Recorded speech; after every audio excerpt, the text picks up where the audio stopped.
Gir Ganga Trust inaugurates 12 machines to accelerate water conservation mission. At a Jal Sammelan water conference in Rajkot, Gir Ganga Parivar Trust launched 12 Tata Hitachi machines to boost its goal of building 111,101 check dams and other water bodies. With over 8,000 structures already completed, the Trust continues its public driven effort to conserve rainwater and revive groundwater across Gujarat. Report Bilkul Online.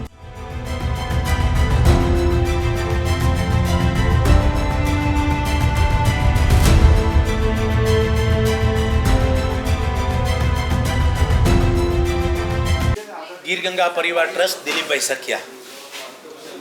જળ સંચય આપના દેશના વડાપ્રધાન નરેન્દ્ર મોદી સાહેબનું સૂત્ર છે જલ સંચય જન ભાગીદારી, કેચ ધ રેન. એ સૂત્રને સાર્થક કરતી સંસ્થા ગીર ગંગા પરિવાર ટ્રસ્ટ કે જેનું વરસાદનું એક પણ ટીપું પાણી દરિયામાં ન જાય એના માટે પ્રયત્ન કરી રહ્યા છે. પાણી એક એવી વસ્તુ છે કે કોઈ બનાવી નથી શકતું. પાણી વિના કોઈ કામ થઈ નથી શકતું. અને વિશ્વનો ઉત્તમમાં ઉત્તમ કોઈ ખોરાક હોય તો એ વરસાદનું પાણી છે. ઈશ્વર આપણી ઘરે દેવા આવે છે. આ પાણીને આપણે કેમ રોકી શકાય? એના માટે અમારી સંસ્થા ઓલ ઓવર દેશની અંદર પણ કહી શકાય, જ્યાં પણ લોકોની દાતાઓની ઈચ્છા હોય, કંપનીઓની ઈચ્છા હોય, ત્યાં અમે લોક ભાગીદારીથી જળ સંચયના કામ કરી છીએ. ચેકડેમ ઊંડા કરવા, રિપેરિંગ કરવા, નવા બનાવવા, બોર રિચાર્જ કરવા, ખેત તલાવડી કરવી, કુવા રિચાર્જ કરવા. અત્યાર લગીમાં નાના મોટા 8,000 કરતાં પણ વધારે કાર્યો પૂર્ણ કર્યા છે. અને 1,11,111 ડેમો બનાવવાના સંકલ્પ, આવા જળ સંચયના કાર્ય કરવાના સંકલ્પ સાથે અમે આને આગળ વધારી રહ્યા છીએ. એના ભાગરૂપે જેટકો અને પીજીવીસીએલ દ્વારા અમારી સંસ્થાને 12 હિટાચી મશીનના દાનમાં મળેલા CSRમાંથી એના લોકાર્પણનો કાર્યક્રમ આવતી 12 તારીખે સાંજના 5 વાગે આપના દેશના જલ મંત્રાલય દિલ્હી કેન્દ્રીય પાટીલ સાહેબ અને રાજ્યના આપના ઉર્જામાં કનુભાઈ દેસાઈ અને ઘણા બધા રાજકીય આગેવાનો અને ત્યાંના લોકલ આગેવાનો, સામાજિક આગેવાનો, ખેડૂતોની વચ્ચે એક જલ સંમેલનનું આયોજન કર્યું છે. અને વધારેમાં વધારે લોકો પાસે આ મેસેજ પહોંચે એના ભાગરૂપે લોકોમાં જાગૃતિ આવે એવો અમારા ગીર ગંગા પરિવારનો પ્રયત્ન છે. અને આ કાર્યમાં દરેક લોકો આમાં જોડાય અને આપણા સૌરાષ્ટ્ર અને ગુજરાતનો જે જળ સંચયનો કાયમી પ્રશ્ન સોલ્વ થઈ શકે, સ્વનિર્ભર બની શકે એના માટેનો પ્રયત્ન છે. અને ગીર ગંગા પરિવાર ટ્રસ્ટના પ્રમુખ વતી હું લોકોને પણ અપીલ કરું છું કે આ કાર્યોમાં ચાલો આપણે બધા સાથે મળી અને જળ સંચયના કાર્ય પૂરા કરી સમગ્ર જીવસૃષ્ટિ અને પશુ પંખી અને કલ્યાણ અર્થે પાણી બહુ મહત્વનો ભાગ છે. અને આ કાર્યમાં આપણે બધા જોડ્યા અને આગળ વધીએ. અત્યાર સુધી કેટલા બનાવી ચૂક્યા છો? હજી આગળમાં કેટલા બનાવવામાં? અત્યાર લગીમાં અમે નાના મોટા 8,000 કરતાં પણ નાના સ્ટ્રક્ચરો ક્યાંક ને ક્યાંક તૈયાર કર્યા છે. 1,11,111 સ્ટ્રક્ચર કરવાનો અમે ટાર્ગેટ કર્યો છે કે જેની અંદર ચેકડેમ, તળાવો, બોર રિચાર્જ, ખેત તલાવડી, કુવા રિચાર્જ, અન્ય નાના પાણીના સ્ત્રોતના ખાડા, વધારેમાં વધારે જળ સંચયના કાર્ય થાય એવો અમારો ટાર્ગેટ છે.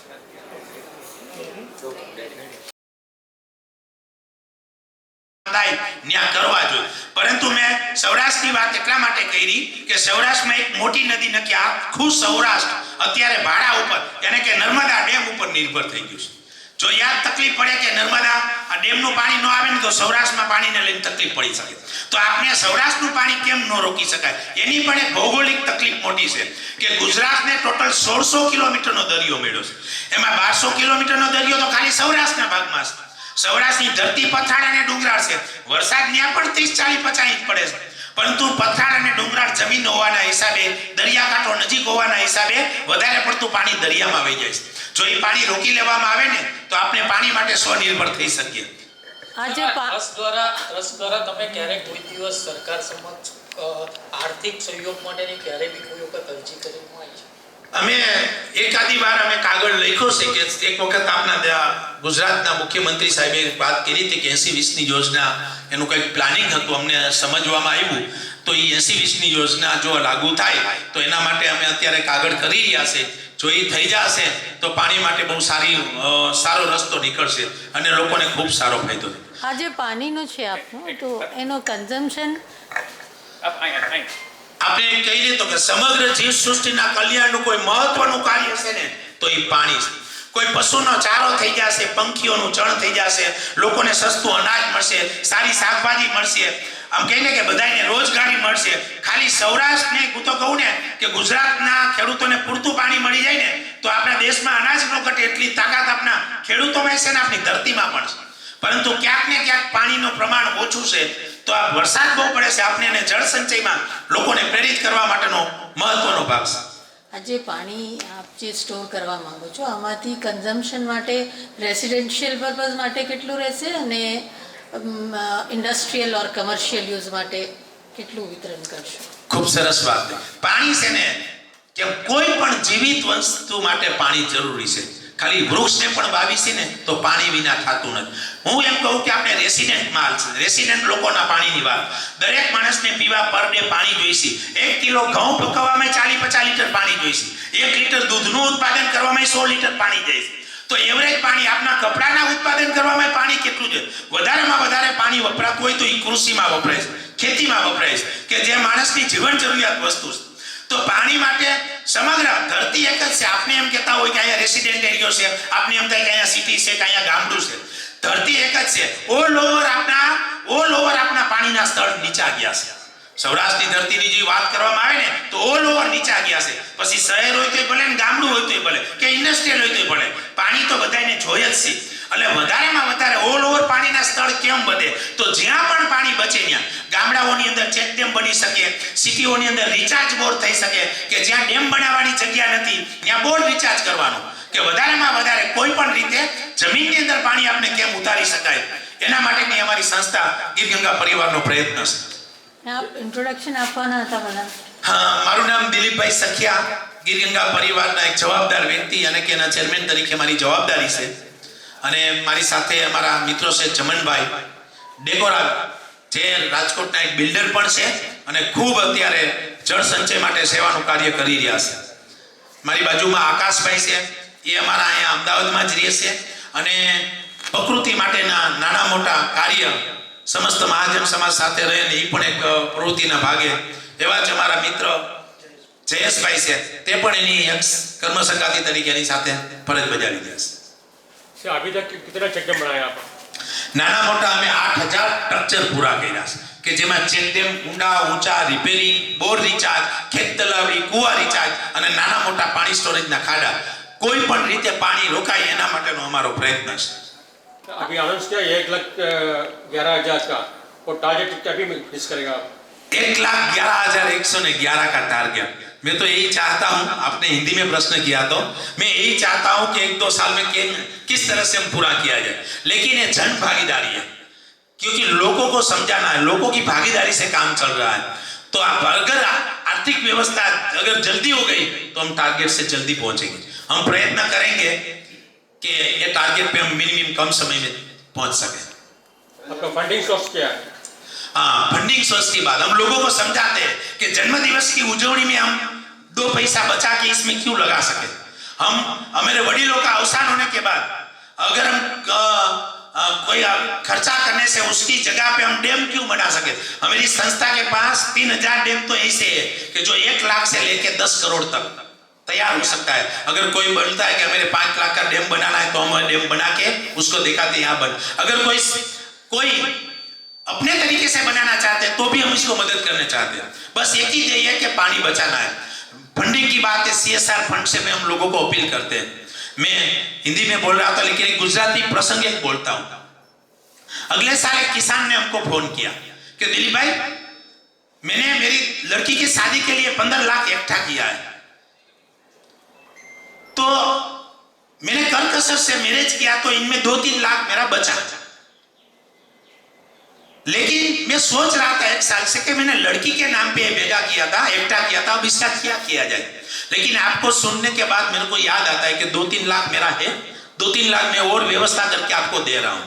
मैं जिस गांव में मेरी लड़की दी है ना, इस गांव के अंदर एक छोटा मोटा 4-5 लाख का चेकडैम के तड़ाव मेरे को बना दीजिए. मेरे को मेरी डिग्री के करियावर के अंदर मेरे को गांव में चेकडैम देना है. ये भी पॉजिटिविटी आ रही है समाज में कहीं ना कहीं. बस लोगों ने हमें समझाવાનું કામ કરીએ છીએ. ઘણા બધા નાના મોટા ખર્ચા થતા હોય તો એના માટે પણ લોકોને અમે એક જ વસ્તુ કહી કે પાણી વિશ્વની અંદર આપણા દેશના વડાપ્રધાને કીધું છે, ગયા 6 મહિનાની 9 તારીખે જ્યારે તેને ઓનલાઈન વર્ચ્યુઅલ મીટિંગ સુરતમાં કરી ત્યારે એને બોલ્યા હતા કે સારામાં સારું કોઈ દાન હોય ને તો એ જલદાન છે. સમગ્ર જીવસૃષ્ટિના કલ્યાણનું કોઈ મહત્વનું પાસું હોય ને તો એ પાણી છે. આપણા દેશના વૈજ્ઞાનિકો મંગળ પહોંચ્યા, ચંદ્ર પહોંચ્યા, પણ ગોતે છે શું? પાણી. જ્યાં પાણી છે ત્યાં જીવસૃષ્ટિ છે. આપણી જિંદગીમાંથી પાણી નીકળી જાય એટલે આપણે ઝીરો. સમગ્ર જીવસૃષ્ટિ, સમગ્ર વિકાસ, સમગ્ર જીવસૃષ્ટિના કલ્યાણનું કહેવાય ને કે 100 મીંડા આગળનો એકડો છે ને એ પાણી છે. આ પાણી આપણે કેમ બચાવી શકાય, લોકોમાં કેમ અવેરનેસ આવે, લોકોમાં કેમ જાગૃતિ આવે અને લોકો કેમ જોડાય, આ અમારું મહત્વનો ભાગ છે, મહત્વનું કાર્ય છે. આપો. ની વાત એ છે કે આપનો આદર્શ બહુ પ્રશંસનીય છે. હું આપને પોઝિટિવ વાત કરું છું કે હવે 1,11,000 ચેકડેમને પૂરા કરવા, કારણ કે એ વખતે તો સંચયની જાગૃતિ માટે 2000 થી 2004 સુધી પ્રજાની જાગૃતિ પણ પ્રચંડ હતી. તો આ સંદર્ભમાં 1 લાખ ચેકડેમ ન બન્યો તો અત્યારે આપણે કેવી શકીએ, જરા સ્પષ્ટ કરો તો સારું. ખૂબ સરસ વાત કરી. ક્યાંક તમને મને સમજવામાં મિસ્ટેક થઈ છે. 1,11,111 જળ સંચયના કાર્યો કરવા, એમાં ચેકડેમ આવી ગયા, બોર રિચાર્જ આવી ગયા, કુવા રિચાર્જ આવી ગયા, ખેત તલાવડી આવી ગઈ, કોઈ પણ સોસ કાઢ્યા. વધારેમાં વધારે આ વખતે જ અમે જોઈએ, અમે 8,000ના ટાર્ગેટ, ડેમ તો અમે 800 જ પહોંચ્યા છે, પણ બોર રિચાર્જ અમે 3,000 પ્લસ ગયા, ખાડા અમે એટલા વધારે કર્યા.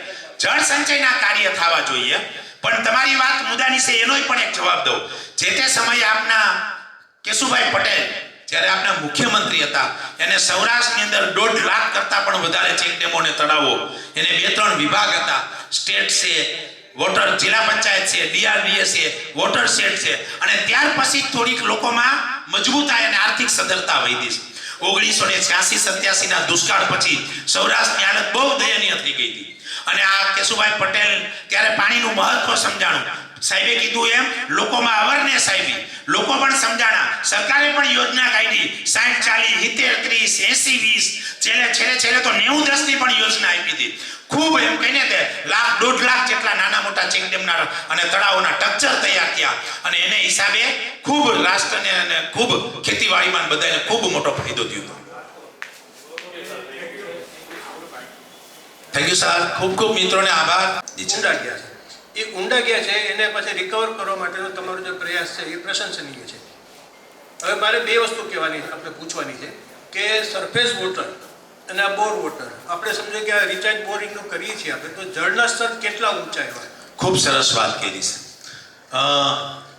2 પ્રકારની આપણી ગુજરાતની ધરતી અને 2 પ્રકારની છે, આપણે સમજવાની છે. અમદાવાદની ઉપરનો જે ભાગ છે, સાઉથ ગુજરાત, ઉત્તર ગુજરાત ને મધ્ય ગુજરાત, એની ધરતી ને રેતાળ ધરતી.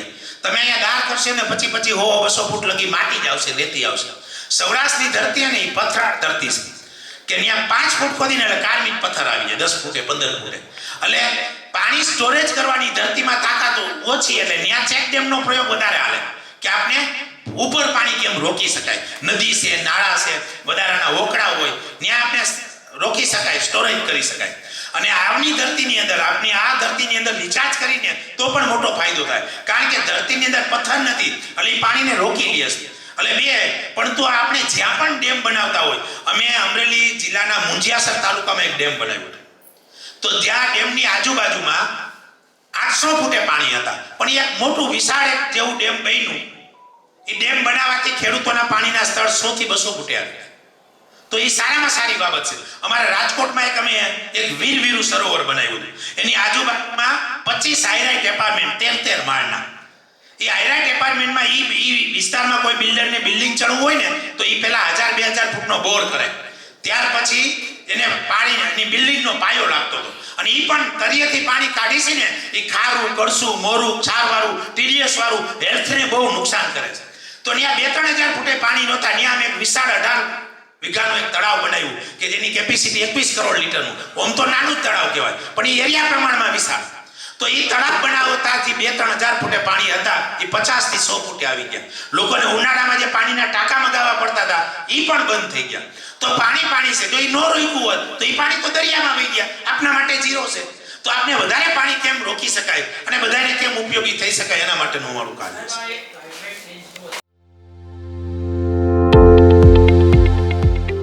kindly like, subscribe and hit the bell for more such videos.